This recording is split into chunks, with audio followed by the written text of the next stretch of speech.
Bonjour, bienvenue dans la série sur l'électrodynamique classique. Nous continuons sur la théorie de la diffraction. Alors, avant de présenter quelques exemples de diffraction, nous allons établir une relation utile appelée principe de Babinet.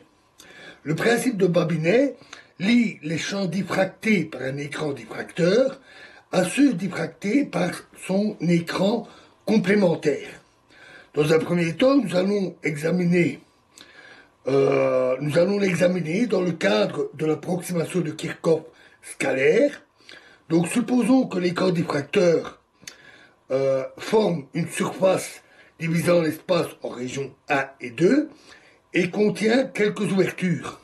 Son écran complémentaire est alors l'écran diffracteur obtenu en remplaçant les ouvertures par l'écran et l'écran par les ouvertures. Donc par exemple, on a un écran comme ceci, avec une ouverture dedans, qui n'est pas complète, on va imaginer une petite forme à l'intérieur. L'écran complémentaire est alors formé de l'équivalent de l'ouverture. Donc ici et ici. Donc SA et SB. Si SA est la surface de l'écran originel et SB celle de l'écran complémentaire, on a SA plus SB égale la surface totale de l'écran diffracteur. Si l'intérieur de S, la région 1, contient des sources générant un champ psi de X,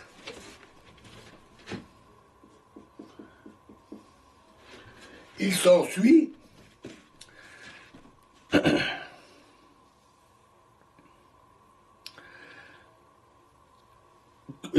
qu'en l'absence de l'un de ces écrans, le champ psi X dans la région 2 est donné par l'intégrale de Kirchhoff calculée sur la totalité de la surface S, qui n'est qu'une énorme ouverture.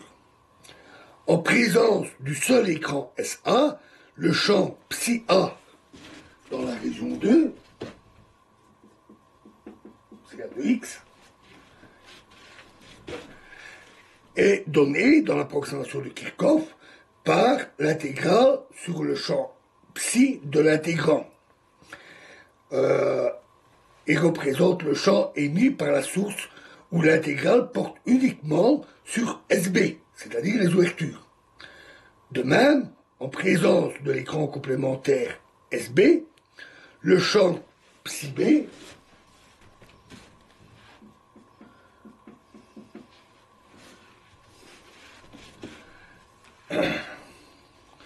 est donné dans la même approximation par une intégrale de surface sur SA. On a alors manifestement la relation psi A plus psi B égale psi. C'est le principe de Babinet, tel qu'il est habituellement formulé en optique.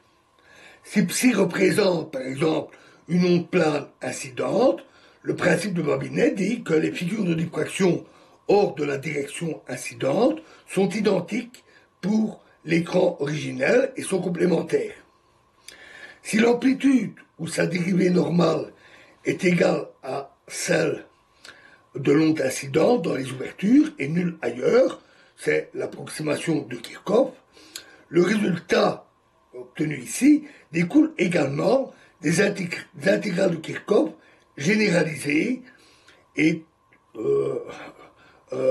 donc aboutit au même résultat. Mais toutes ces formulations du principe de Babinet ne sont pas satisfaisantes. Et ceci de deux points de vue. Elles sont émises sur des champs scalaires et elles reposent sur l'approximation de Kirchhoff. Donc, dans la prochaine vidéo, nous attaquerons une formulation rigoureuse. Je vous remercie.